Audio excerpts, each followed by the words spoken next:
So there is a chat box, so feel free to post your questions, and we will aggregate them, and I'll make sure to, you can ask them either in the chat box or in the ask a question box. And at the end, we will be sharing the presentation so that you can follow along at the end with any links or any follow-ups to the socials. So we'll go ahead and get started. Welcome to another session of the Moonbuilders Workshop, today featuring Chirag from Bioconomy. If this is your first Moonbuilders Workshop, we're so glad that you joined us here today, and we hope that you consider joining us for a future one. Kathy organizes these fantastic workshops, and we have one about once per month. Many of you are probably already familiar with Moonbeam, but if you're not, Moonbeam is an Ethereum-compatible smart contract platform on Polkadot, and our focus is on providing the most seamless development experience for Ethereum smart contract developers, and also to provide the best on-ramp to the Polkadot ecosystem. So Moonbeam is the name of our Polkadot deployment, which is not yet live, and Moonriver is the name of our Kusama deployment, which is live. My name is Kevin Nielsen, and I'm a developer relations engineer working on Moonbeam, and today I have the distinct pleasure of introducing Chirag to you. Chirag is a smart contract and blockchain developer from Bioconomy. And prior to joining Bioconomy, he worked as a technical product manager and a freelance developer working in Web3 and Web2 fintech technology space with Citibank. Chirag holds a bachelor's degree in electrical engineering and a master's degree in power electronics from IIT, the Indian Institute of Technology. Chirag will certainly tell you more about Bioconomy, but to briefly introduce it, Bioconomy is a next generation multi-chain relayer protocol that solves a number of problems that Web3 users face. Allow me to set the stage and provide an example. Imagine you're the first-time user of a dApp. Your friend just told you about a new NFT release happening in 20 minutes. You're eager to participate. The FOMO is real. Your friend helps set you up with a wallet in MetaMask. However, you don't have any tokens and you're not sure exactly how you're going to be able to pay for gas for this mint. Bioconomy solves all of this, and Chirag will tell you more about how it works today. Bioconomy is already 100% live on Moonriver, so you can start building with it today. With that, I'm going to go ahead and turn it over to Chirag. Yep. Hi, everyone. Thanks, Kevin, for the introduction. And thank you, Kathy and Kevin, for having me here today. So today we are going to talk about some of the aspects of, the usability in Web3, mostly focusing on the gasless transactions and ending up with some other ideas to sort of reducing the friction in this space. So let me just go straight ahead and, begin. So this is basically I wanted to just give in context on current state of Ethereum and DeFi, like all the side chains, different layer ones. So there is lot of there is about almost 200 billion value locked in DeFi protocols, and these are some of the numbers of the daily transactions, just to give in context of how much activity and how much liquidity is out there versus when we actually observe the user adoption and in terms of the number of addresses interacting with the Ethereum protocols or be it on any other layer 2 chain. And just to give some more context versus the web 2 space, so there are some applications listed here. So I'm going to talk more about usability, but before that, I just wanted to generally talk about the hurdles with blockchain. So ever since 2017, we had this first crypto boom, and at the time, the community recognized that we have this problem of scalability with the crypto kitties and the Ethereum network being congested, and there has been a lot of focus on the scalability solutions on the blockchain. So then a lot of layer 2s came up, and now we see faster transaction speeds. So this is one aspect of it. Apart from that, another problem is interoperability, which is there will be so many siloed blockchains, and each having their own audience and the applications on top of them.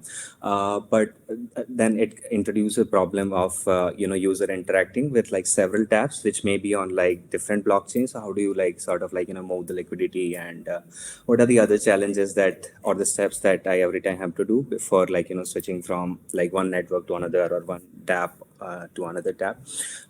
So this is also getting better, like with the cross-chain bridges and the contract-to-contract calls from one chain to another.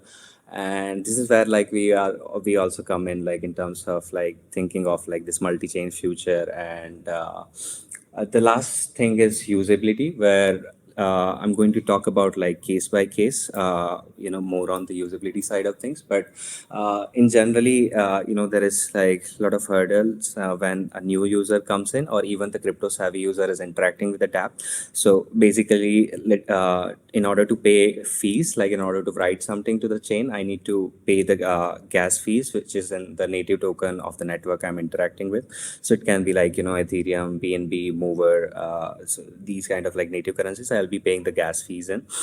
So as when you think about user adoption, like the users which are basically using your tab, how do they just gain that currency just in order to like pay for the fees? Because there is this whole round trip, and I'll try to like explain this more through some of the like use cases.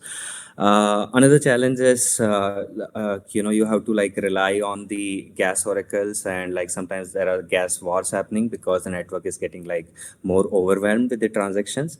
And as a user, I need to like have more knowledge about the gas prices. How do they behave dynamically? How do I like sort of like change the RPC and the network and in my wallet, and then I need to like monitor my transaction, and still you can't be sure that whether it will be confirmed or not. So there's a problem of like pending and stuck transactions, and it happens on every chain. Apart from that, the obvious creating a wallet, like the Kevin talked about the problem or story where like a new user like a friend of mine is creating a wallet for me, and then he's trying to like sort of explain that, okay, this is your private key, you need to remember, if you lose it, then you lose all of your money. So all of these complex steps are there for an extremely new user, or just like a new NFT artist which doesn't care about how blockchain works, right? So these are the challenges, like even if you're like UI or UX is sexy on the web 2 level, but like there are these are underlying issues. This is just one of the illustration to show like in order to interact with the web3 dapps, you need to like basically stop at like every point and like pay for the gas and like go through that whole journey. So this is like one more of an infographic in that sense. Other than this, I just wanted to talk a bit more about like what is the difference when you have the Web 2 stack versus when you are creating a new Web 3 stack. So there are like a lot of mature tools and the composability solutions that you can actually use. And for example, there is Transact to like provide you fiat on ramp solutions. So when you design architecture for a Web 3 dApp, and it if you need to like provide the experience of a web 2 applications, what are the challenges, or like how do you expand the markets basically to like create these sort of an application? And one thing just to point out is that for people who are new to crypto, right, getting from fiat to crypto could take weeks, right? Especially in the United States, because you'd have to pass like know your customer, and you'd have to connect a bank account, and that whole process can take a very, very long time. So just getting like a wallet started, right, with a little bit of trying to get gas can be like a very long process. Right. So I was just discussing one case with a friend. So let's say you participated in some DeFi hackathon. You're a Web2 developer, and you did some work for a protocol or a client. And let's say your employer or this person pays you in USDT or in their native tokens. Now we want to move this USDT to your Binance wallet, let's say, and even to like move this, you need ETH for this, right? Like let's say we're talking about Ethereum blockchain here. So in order to gain this ETH, I need to like register on an exchange, do the KYC, like the process as you mentioned, Kevin, right? Like it can take about like days, and then I get that ETH on that particular exchange. Then I'm going to like transfer that ETH to my wallet here where I received USDT, and then I can initiate finally a transaction to spend that USDT to someone else. So instead of this whole cycle, if what if like someone was to sponsor your gas fees? So we are talking about the account abstraction here, like where the payer of the gas fees is different than the actor of doing that particular transactions, if that makes sense. So I'll be talking more about this when we like actually go in the depth of the real infrastructure, and we'll also be doing like one or two demos to showcase.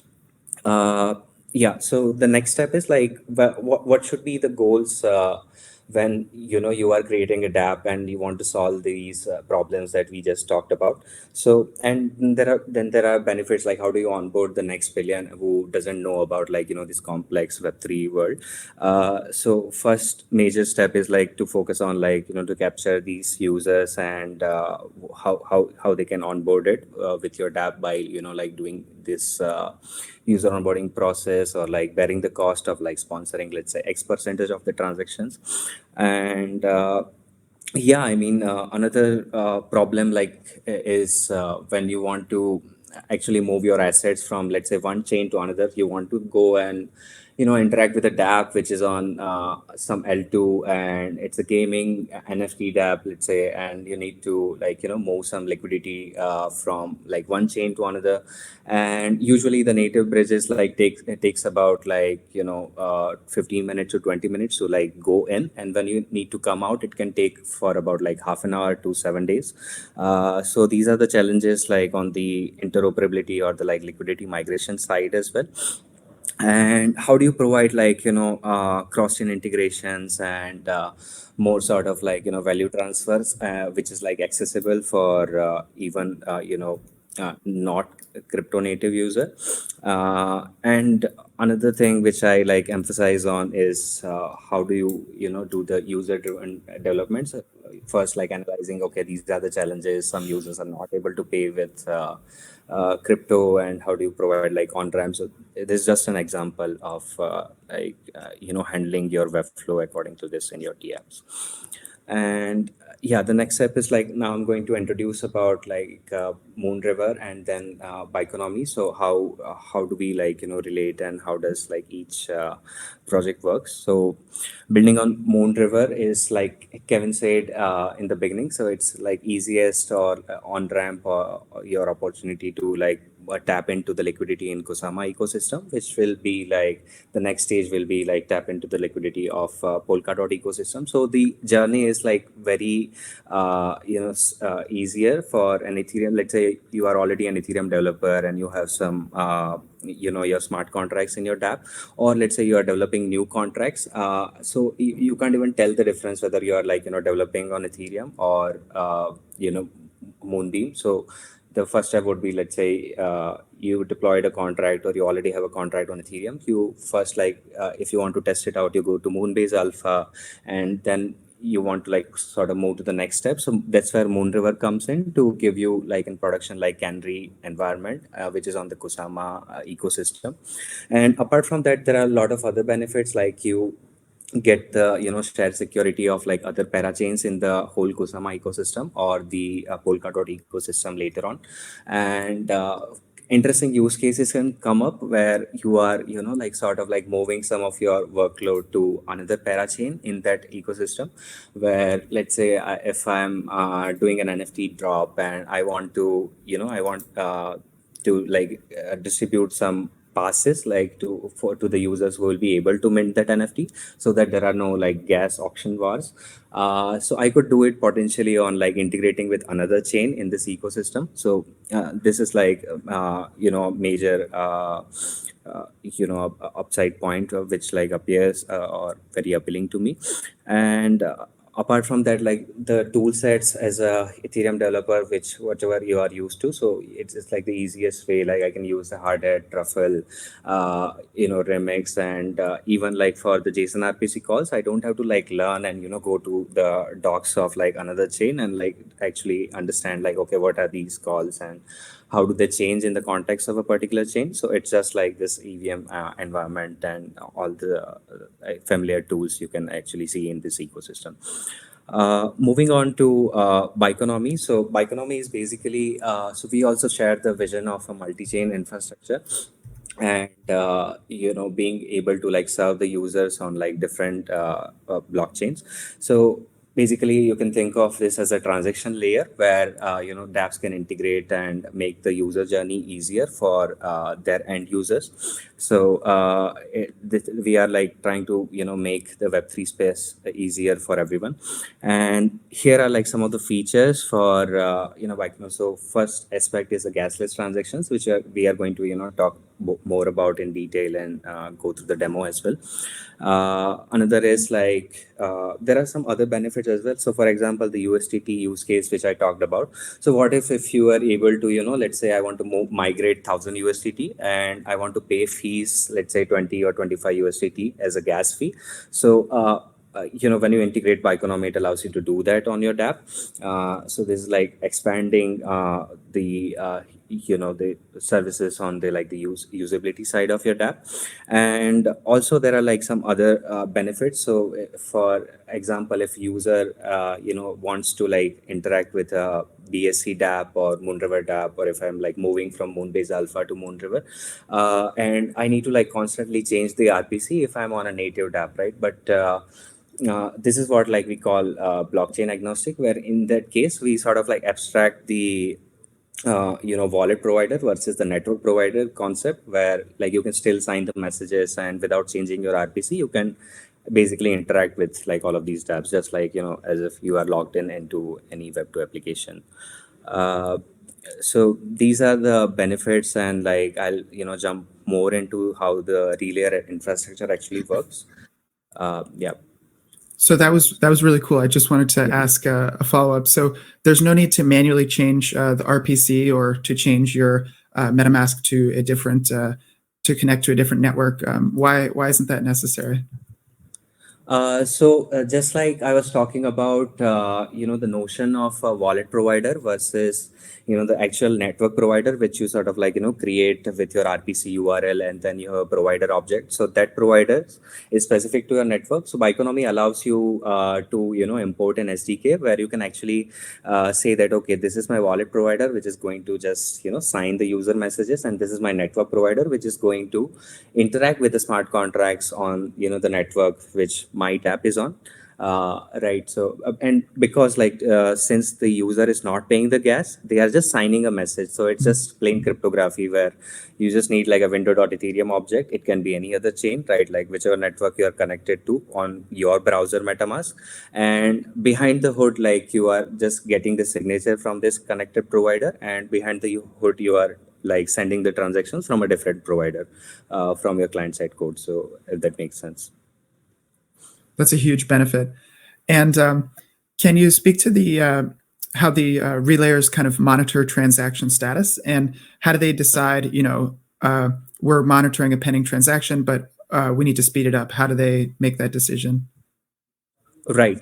So now basically, yeah, these are the features. So first, starting off with the notion of the gas price, or like how do we decide an optimum gas price. So for this, like we are using some of the gas oracles based depending on like each network, or see the historical transactions in the last couple of blocks, and starting off the transaction with an optimum gas price. And for EIP 1559 supported networks, like you sort of like provide the base fee and the priority fee.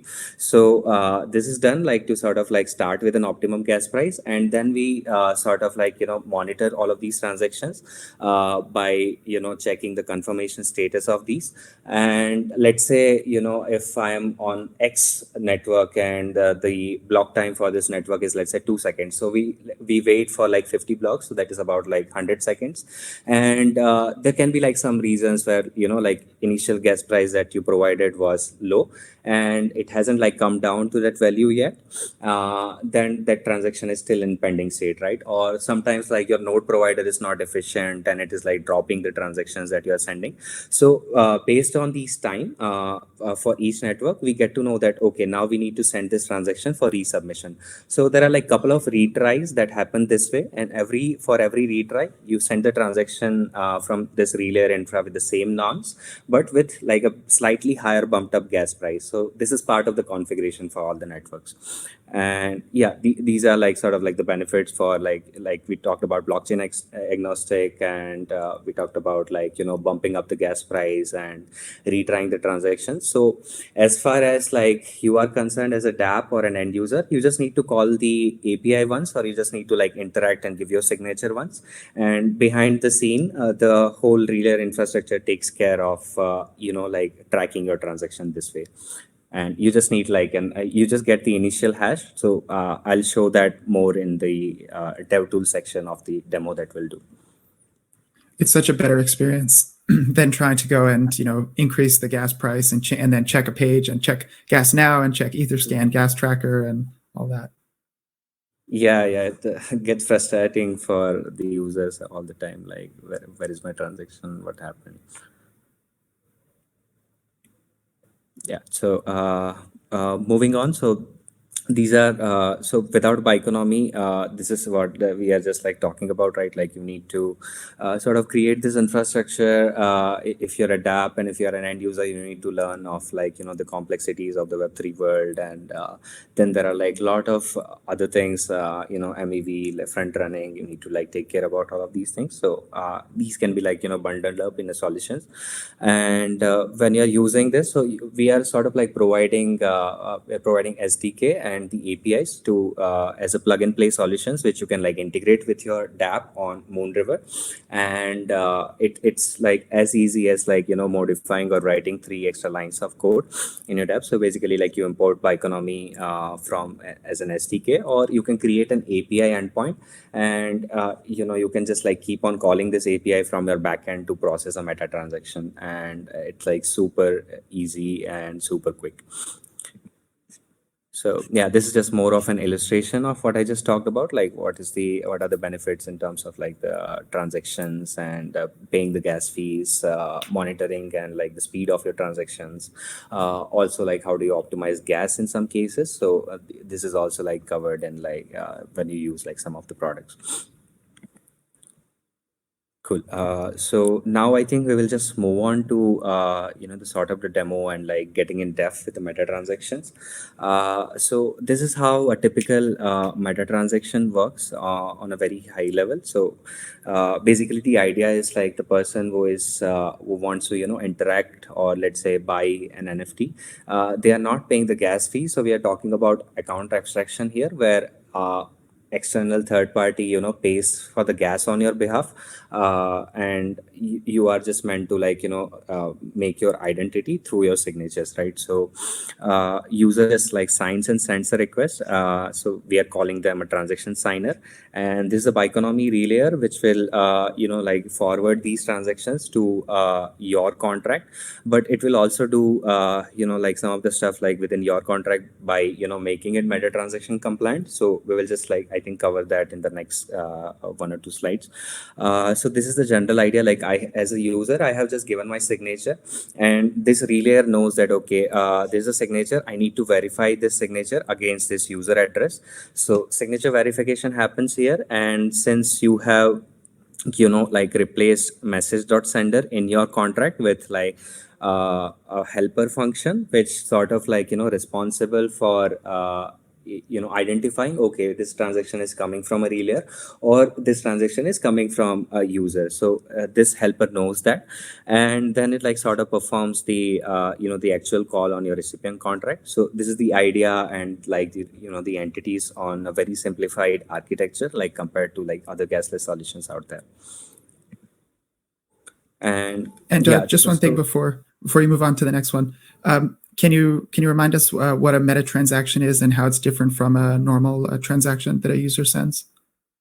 Right. So let me go back here. So basically, the idea is, when you send a meta transaction, and when you see the transactions on the block explorer, usually when I send a transaction from MetaMask by paying the gas fees, in the explorer in the contract call, like if you check on block scout, the from address will be my address, right, and the to will be the contract address. So in case of meta transaction, from can be like any party or a relayer who is sponsoring for your transactions, and still like you are able to do the state changes as intended, as if like I am paying the gas fees. So this is the concept of meta transaction, or like sponsoring transactions on someone's behalf.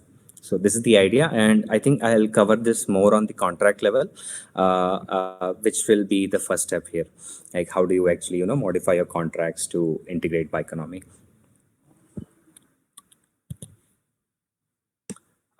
Cool. So for to integrate Bioeconomy, I think the good step to start with is with the Bioeconomy docs, where you will see the first one about like enabling the gasless transaction in your like Moonbase Alpha or Moonriver tabs, and there are like several approaches to do the meta transaction. So the two approaches I'm going to talk about like is the custom implementation, and another is like EIP 2771 standard, which is like more standardized way of doing a meta transaction, where you have like a trusted forwarder contract which just like verifies your signature and sort of like transfer the calls to your recipient contract. But on the very high level, there are like only 3 steps. First, you need to like make smart contract changes to make your contract meta transaction compliant. Just the stuff that we just talked about here, like how does contract know that right, that if it is coming from a relayer or it is coming from an end user. So this is the first step, and these steps are only one time. So once you make these changes, and the methods, let's say I want to make mint NFT or a transfer NFT method gasless, or like transfer ERC20 method gasless. So for these methods, I'll check like wherever I have message.center dependency, I'll just replace that with an helper which we just talked about. So once you are done with this step, you can like sort of like redeploy your contract with these features, and it is one time. And another thing is like you can access your dashboard and create like a new dApp based on like the the network that you are interested in. So we are supporting like a lot of different main nets and test nets as well. So these are the actually steps to like what I mean by registering artifacts is like, let's say I have this smart contract with this address. I want to have some methods gasless into it, so I'll be actually registering this contract here. And once I register the contract, I need to like specify, okay, these are the methods I want gasless. These are the methods like basically I want to sponsor transactions for the users. So it's like specifying this artifact so that like when you send out a transaction through Bioeconomy, the backend knows that, okay, this is the call that I need to send it to the relay. And the third and final step is the making some changes in your dApp's code, which interacts with the Web3, the way like you call your smart contracts and the provider you use. So it goes up to like maybe like 3 to 5 lines of code at max. So I'll like cover these steps in detail, or maybe like based on the questions once like we go ahead with the demo. Yeah. So just like I explained, so this is like the first step where like, let's say you have already modified your contract, and in order to like make your contracts meta transaction compliant, like I mentioned, you need to inherit from a certain base contract. So this is a base contract here which provides the meta transaction capability in your contract. So this contract is typically used for a custom approach, and there is another contract which you can use as a base to use the EIP 277 approach. And only the only difference between them is, let me actually try to cool. So yeah, before we go for the demo, this is how a typical transaction works for a custom approach. And why do we call it custom is like you can have a control in the way like you want to show up your signature on when a user signs a request. And this is more of an old or a custom standard where like some of the tokens added this. So for example, like DAI or USDC have this permit feature where user signs signature, and then you sort of like divide the signature ECB BSS signature into components, and these signature is like part of your parameters in the method, right? So for example, if I go back here, let's check.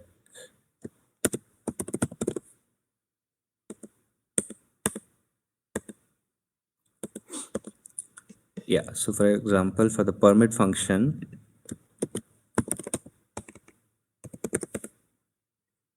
so this is how it looks like. So permit is essentially like, you are approving by a signature. So this can be treated as a meta transaction. So in such cases where, in the contracts where you have a method like this, which, takes the user signature as a parameter, you can register them as a custom approach in the contract. And you need to actually, specify the type hash here. Like, okay, these are the parameters which I want to show to the user when they sign a request. So more on this will come on the when we actually get to the demo. But this is the idea, like I can have more control over like the EIP 712 types of signature in this case. So in this contract as well, I have this function. So for making all the methods that you want to make gasless, you sort of take the user signature and provide the function signature. So this is nothing but the method that I want to call and what is the data to be appended to this method. So this is how like this method can be like registered when you make your contract with like base contract is this contract. So let me just get started with the demo, and I think we'll come back to this contract, like how it is deployed. And cool. So for example, I have created one pull request as a workshop where let's say if this was my contract, and how do I add the meta transaction features to that contract. So for this, I have inherited from base relay recipient. You can also use OpenZeppelin's ERC 2771 context. So basically what these contracts do is give you the feature to sort of have this underscore message sender. So if you notice, I replaced mst.sender with this particular helper. And what it does is, let me actually open up.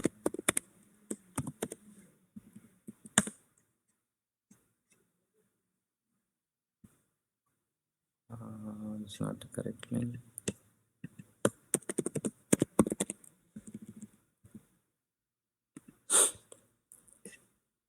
So this contract looks like this, and it falls under the EIP 2771 approach, where you can specify that, okay, this is my trusted forwarder, which is a contract from which will be like forwarding your transaction, and you can like introduce this helper. So what it does is, like, if the transaction is being passed on through a relayer, then what relayer does is like I said, you abstract away the address and the signature, or the the address who is like signing the message. So it appends the user address at the end of the call data. So this method is actually decoding the user address from the appended extra bytes in your call data, and then it just sort of like returns the message sender based on like if it is coming from a relay, or if a user is calling it. So once you like make these changes in your contract, and let's say if I have a method which is dependent on a message.sender. So once I call this method and I want to make it gasless, your contract knows that, okay, this is a meta transaction and I want to process this way. Also more on like the two different approaches. So like this is the general idea of a meta transaction where a relayer initiates the transaction and pays for your gas, and here is your recipient contract. So to illustrate that, I have very simple test contract deployed here.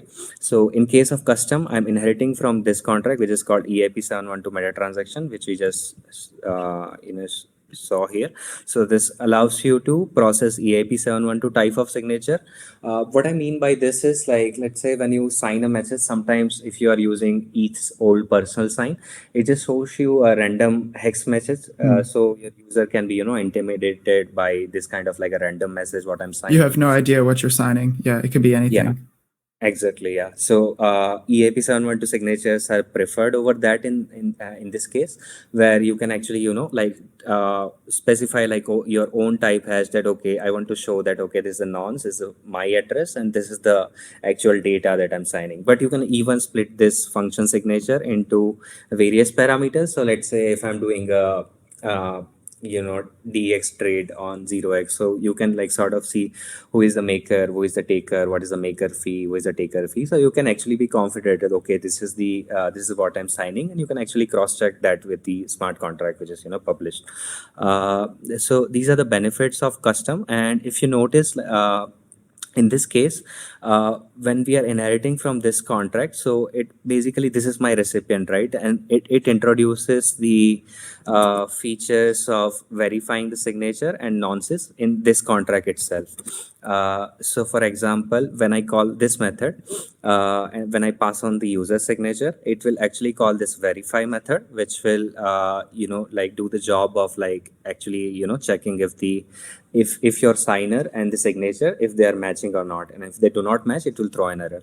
So this is one protection level to actually sort of like verifying the signature, and all the meta transaction contracts needs to like go through this. And another important aspect is like which we call as replay protection. For that, like you sort of like you actually like maintain the nonces, and you increase the nonce with like every request. So this prevents, like, let's say I passed on a meta transaction, I have given my signature. So how do you prevent someone intercepting your signature and sending it to like another contract? So these are the two aspects like we need to check in the contract to make it meta transaction compliant. And in the custom approach, like I said, like and showed here, it is done within your contract itself. Versus an EIP 2771 approach. So you can actually go through this EIP and read more about this, and it is like a new standard which is applied on like all the blockchains which you can like when you are doing meta transactions. So in this case, what would happen is like relayer will still initiate the transaction. So there's an EOA relayer. So this guy pays for your gas, and then they forward your call to the trusted forwarder. And for this also, I can share the implementation here. So basically this repo is open source to contribute, and all of the forwarder contracts are here. So here as well, if you notice some similarities where like if a relayer calls this method, the signature will be verified here, and like the nonces will be updated. And apart from that, the third step is like it illustrates here. So once you do like all of these jobs, so this contract's job is on to only do these two things, and then it's just like forwards the request to your contract. So there is this intermediate contract in this standard, but the whole philosophy is the same basically. So this is the third line of actually forwarding the transaction. And if you notice, when we are forwarding this transaction, we are appending the user address, which is like this request format, and you can pretty much define your own request formats here. So I have this like forward request type where user will be signing this message that, okay, who am I, which contract I want to interact with. The token address is something like, let's say if I'm allowing to pay in any of the supported fee tokens, then this is also possible. What is the maximum gas that I'm committing to this transaction? So these are the like attributes you can specify with a particular request. And like we were going through this, like it basically appends your user address here. So when you have inherited this base contract in your contract, this guy knows that, okay, this data is appended by the relayer. And this is how like the whole system from this end to this end connects with each other. And the point of registering the artifacts on the dashboard is like we have an SDK, which will basically, so let me just go ahead and just interact with the dashboard. So I have like created some dApps here on various networks. So you have to come to the Bioeconomy dashboard. So this is the second step we are talking about from this flow. Like once we go through the the smart contract changes, and this is the second step where like you sort of like actually register your artifacts. So you have to come here, and maybe I can create a new tab. So I can call it like demo multi-chain. You can give any name to your tab, and let's say I want to create on Moon River mainnet. And so once you have like access to your dashboard, this dApp is created. And if you notice, like you get like several options to see your transaction stats, the configuration that you want to do, like, to whitelist some users. And these are like some meta transaction limits, so that, no one can, like, if let's say as a developer or as a dApp, if I'm sponsoring the transactions, how do you prevent some of the Sybil attacks, right? Because you have made it, free for your users. So in that case, you can also like specify what is the API limit, what is the user limit, and what is the maximum dApp limit. And this can also be changed in like number of meta transactions that I'm allowing at a dApp level or at a user level. So this sort of like prevents like some of these concerns in terms of like sponsoring.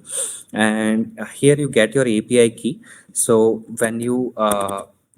when we actually like go through the code, basically this is the way you change your current provider. So this comes in a third step where like how do I actually like change the client side code. So here I'm just like, I have an ethers provider which is connected from this HTTP URL of Moonriver RPC. And the idea is like you sort of like wrap your provider and create this Bioeconomy wrap provider and use it for all of your artifacts later on. So for example, when I'm creating a contract here, I'm specifying the Bioeconomy's provider or a signer here. So this way, when you interact or like send a transaction to this contract object, it already knows like the API key, and it already knows like the artifacts that I've registered here. So for example, let me open up some tab where I already registered this contract, right? Like after doing the changes which we just talked about here. So I can register a new contract in a dApp, and I can specify the approach, based on the, so this, like all of this is like can be referred from the docs or the today's demo. And if you're an application, you're sponsoring, right? There's a concept of a gas tank, right? So if somebody wants to provide, one Moon River to be used for the application, then they'll deposit that with you, and you will, it'll be used, right? Correct. Yeah. So this is the question like we get asked on, like, how do I sponsor or how do I, deposit? Let's say I want to, like you said, like I want to sponsor up to one amount of mover. So this is like an initial pre-deposit that will be made to a smart contract, which will basically, transfer your deposit to the main account, which will be, responsible for funding the relayer nodes. So there are like X amount of relayer nodes. And when you send a transaction, these nodes know that, okay, I need to, process this meta transaction. So these will be like using the deposits that you have made. And in terms of like, if you want to see like how these deposits are being used, you can actually see in this stats that, okay, so far I have paid, I have sponsored this amount of transaction fee, and I can actually see that, okay, how much balance I have left with, like from the deposit I have made. Yeah, so coming back to like how once I register the contract, I can register new APIs. So APIs is a way to tell my dApp that, okay, these are the methods on this contract that I want to make gasless. In case of custom, you always register this method because it gives you the function signature as well. Like you will be specifying the function signature as part of that call. And for the EIP 2771, I could be like actually registering the method name. So I have more control over there. And the benefits are like even on the client code side of things, when we like move on to that demo, you can actually see that the lines of code are even less. So coming back to this, as I was saying, like once you have created a contract object with the Biconomy's uh, SDK, which like knows based on your API key what are the these registrations are out there. So when you like hit a transaction to this contract, what will actually happen behind the scene is this transaction or an RPC call gets intercepted, and it checks that okay, this is the API key and these are the contracts registered, and basically it knows that okay, this is meant to be a meta transaction. So once it like gathers all this information, it will make a call to the relayer infrastructure, which we just showcase or like talk the features about. So this relayer infra knows that okay, this is an API call which I need to process, and and this is a signature, and these are the other details about like okay, which contract to call, which method to call. And once I like gather this as all of these information, the job of relayer or relayer infra is to like give back the transaction hash, so that the DApp owners or the users can track it, like okay, this is how my transaction got processed. So I think we can like jump on to the demo. So I have created a very simple DApp which uses the contract, which I have like shown here. So basically what this contract will do is like it just has like two state variables. One is like string code, and another is the address owner, where it's sort of like capturing a flag or like setting a code to a smart contract. But it can be like pretty much any state on any contract that as a user you can like write to, and whoever like writes this code becomes the owner of that code. So this is to actually showcase that okay, what because the relayer sent the transaction, but the user has to become the owner of the code, right? So this is the concept, and this is a very simple contract which is deployed on the Moonriver network, and it's as easy as like working on any other Ethereum chain. So I just like deployed a couple of contracts from Remix here. I just need to like change my chain, so it just shows up this network and everything is like super smooth. So let me just quickly go to and like spin up this. So here I have already set this code, which shows like the future is multi-chain, and it is set by this user, which is my address here. So now let's go to an account which doesn't have any mover with them, and they want to basically like perform a write operation on the blockchain. In this case, it's a very simple contract, but you can pretty much write any complex logic in your contract and make it gasless. So this is the idea. Let's just try to set like a particular quote on the contract.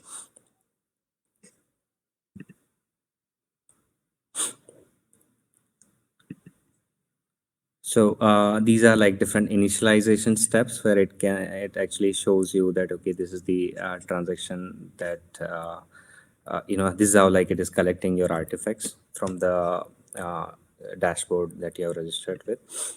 Now let's say this is the code that I want to set on this contract, and as a user, when I interact with this transaction, I do not need to like pay for the gas fees. It will just show up to like sign a message on my MetaMask. So usually this is a bit quicker. I might be facing some issue with the internet. Yeah, so here, there it is. This is the step that we talked about, like making a custom signature for a user. And Kevin, this is the EIP 712 signature, that which is like different from the random hacks. So you can have like more Totally. control over this here. And once I sign this request, I didn't have any mover, and I didn't have to go through the process of like setting up the gas price myself, and also like gathering these native tokens. Maybe let's say I have mover stake somewhere else, and I don't want to like pull it out, or even on Ethereum, let's say if I'm structurally long on ETH and I don't want to like spend it away for the gas, then these are like very good use cases to offer to your user. And as I send this transaction, I get this result where Just a moment. Yeah, so it says like this transaction has been processed. So Relay Infra has responded with this request. So this is how like it looks like. It's a native meta transaction, and as a DApp owner, you just need to process this, and you can actually verify that okay, I processed this transaction and sponsored it on behalf of the user. So now we have if you want to go to the block explorer and analyze this transaction. So it says successful, and here my address is different, which is like 0x61. I didn't need to spend any mover, and like all the magic happens within the infra. And this is the contract that I wanted to call. But if you notice, this from address is different. So this is actually a relayer's address, which paid on gas on your behalf. And here also, if you notice, the code is updated. So now I am the owner of the code. So this means this can be like a complex thing where I wanted to claim the NFT, like the whole the first thing that we discussed in the beginning of this workshop, right? Like I need to, like, let's say, claim some airdrops, or I want some NFT in my wallet. So this is actually like makes you the ownership of that wallet, like without paying for the gas fees to like claim that NFT. So a lot of interesting use cases can open up, and with the added benefits of the whole Moonriver ecosystem on Kusama, you can do plenty of things like the different hackathon use cases, and we are very happy to support you, like whatever you would like to build on like Moonriver and Bikeonomy. So this was like this one quick demo on like how a meta transaction can be done, and these are like basically the code changes on your side. So this is the third step essentially, where we talk like how to integrate Bikeonomy. So here you can just like get the signature and process it like this, and it becomes like even simpler for the EIP 2771 case, where you can't even tell the difference where if I'm like interacting with a regular provider, or is it a meta transaction. So as a user or as a developer, I'm just calling this method, which is like set code on my contract. So you are just like calling this method, but behind the hood, since you have imported this SDK, Bikeonomy SDK, it knows everything. So quickly moving on, these are like the differences in terms of like the base contracts that you need to inherit to for each approach for gasless on Moonriver. And there's another interesting case which is called forward. It allows you to pay the gas fees in the stable coins of your choice, like whichever is supported, or you may request us to like add like whitelist more stable coins to pay the gas fees with. So these becomes like essentially the fee tokens, where like sometimes the gas fees is high and you don't want to sponsor the transaction for a user, but you want to give them an option to pay for the gas in any other tokens. So this is how it like works like. And if you have any questions, like feel free to hop on like Discord chat or on Telegram to like sort of like gather more information on this. But basically the idea is to get the token price, we are using Chainlink feeds, and then that execution gas gets converted into X amount of token payable instead of paying, let's say, Y amount of mover. So this is the idea and the whole contract call. And these contracts are open source as well, so you can like find them in the same repository under ERC20 forwarder. And yeah, moving on, another is like we also talked about like interoperability and the complexity of bridges. In order to solve this problem, we have actually created Hyphen, which is instant like cross-chain liquidity transfer between like layer 1 to layer 2, or between like different other layer 2. So you can practically implement like this on like various parachains on like different like moving the liquidity in, let's say, USDC, USDT, DAI, WETH, and you can give the seamless experience to your user for them to like quickly like hop in and hop out of any another chain. This is just how the UI looks like for Hyphen, and these are like some. Is it right to think of the Hyphen bridge as sort of like kind of like a pooled bridge, in the sense that the expensive cross-chain transfers are only happening occasionally instead of every time somebody wants to transfer a little bit of a token. It's a lot more cost effective to do so with Hyphen, right? Yeah. So it's about like when to give you some stats, if you move from like Polygon back to Ethereum, let's say you want to move back USDC, it is about 50% cheaper than using the native bridge. And we manage this by like, maintaining the liquidity pools on both chains. So when you move a token from here, your transaction is listened by the executors, who will later become the also the nodes who are running on like our protocol, and then they will execute this transaction on another chain. So this is how like it gets like a lot cheaper, and you're just like paying for the liquidity provider fees. Yeah, to move on, like these are like some of the case studies where like how we have helped like a lot of different apps and on like across many different mainnets to sort of like improve their user onboarding, and sort of see like how the more users are coming up on that platform, and how like more delightful the experience gets on their dApp actions. So one is about like perpetual protocol, one is on idle finance, and then there are like a lot of clients and the testimonials from people. And we are looking forward to like support as many dApps and like plenty of interesting use cases on Moonriver and later on like Moonbeam ecosystem. Cool. I think I'm almost done, and we have like 5 minutes left. So maybe we can check the questions from chat, Kevin. I think I'm almost Absolutely. done. These are Yeah. the Yeah. resources. Yeah. Sorry to interrupt you. I just wanted to say that like these are the resources, and this PPT is shared with everyone, so you can actually like follow this, or feel free to reach out to us or Kathy, Kevin, anyone, and we'll definitely help you with the integrations. I'll be sure to post the link to the presentation, a view only link at the end. I'm amazed by the flexibility that's built into Biconomy. I mean, there's no like one way, rigid way that you have to do it. You can really do anything. It's incredibly flexible. I think that's so exciting. Yeah, the demo was amazing. And as you see, it's not that hard to integrate this into your app. It's quite easy. And there's lots of sample code, right? There's lots of like easy ways to get started doing this. I guess we do have a couple questions, but I guess I'll kick it off with one, and that's how's your experience building with Moonbeam and Moonriver? I know you touched on a little bit during the presentation. Yeah.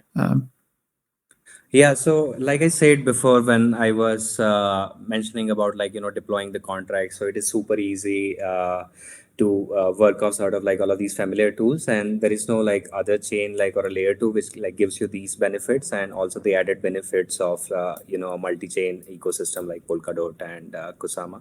So this is what I find interesting, and like a lot of more interesting integration can come into the picture when you like sort of integrating with another chains on the whole Polkadot relay chain, right?